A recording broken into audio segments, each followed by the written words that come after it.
President Cyril Ramaphosa will today address the third African Union Men's Conference on Positive Masculinity.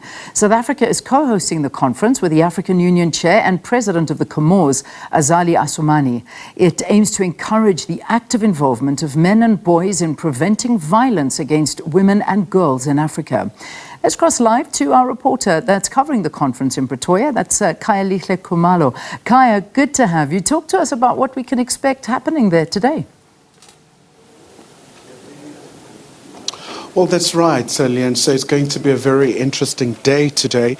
As you know, that it is a very last day, especially preceded by a number of discussions by the delegates where they looked at ways of curbing this scourge in the African continent. Quite a number of leaders, the civil society and the academia are converging here in Pretoria, right here at the OR Tambo building, to look at ways to fight this pervasive issue around gender-based violence. As you know, that in 2020, when South African president was the African Union chairperson, he identified gender-based violence as one of the main challenges facing the continent. So he was not able to have a gathering of this nature. So they've decided to have this gathering to look at this issue, to look at the most effective mechanisms to deal with this particular problem, especially because, as you know, that these challenges really do vary. You do have areas in the continent where there are conflicts, where the women and girls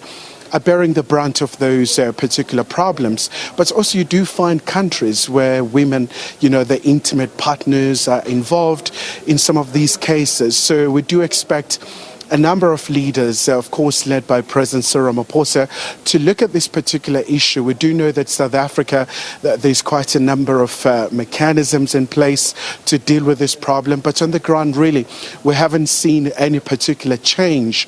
Each and every single day, we still do hear of those vicious and incredibly awful cases of gender-based violence. But also what is very key about this particular summit, Leanne, is that the African leaders, they want to design a convention that will make it binding for the African states in dealing with the violence against women and girls. So there is a commitment to make sure that they do work around this convention by consulting with so many stakeholders. Well, we know you're going to be talking throughout the day about this, and we wait to see what the president has to say. And I know that he's addressing. What time about is he expected to be there and arrive and address the conference? Well, according to the presidency, we expect him to be here just after 9 o'clock.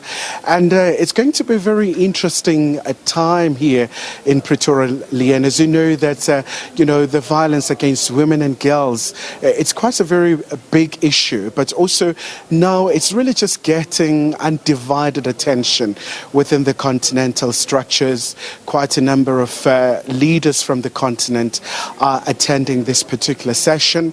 But also we do expect during the course of the day to have a virtual address by the Deputy Secretary General of the United Nations, Amina Mohammed, but also the African Union Chairperson as well. And the Comoros President, Assoumani as well, will also give an address highlighting the AU's plans in dealing with this particular scourge. As you know, that it's coinciding with the observation of 16 days of activism in fighting gender-based violence, in protection of women. But also what is very clear from the delegates is that concerted efforts are really needed from so many partners in tackling this particular problem. One of the issues that has been explored is an issue like a personal pledge by the male figures in really just being very active participants in dealing with gender-based violence.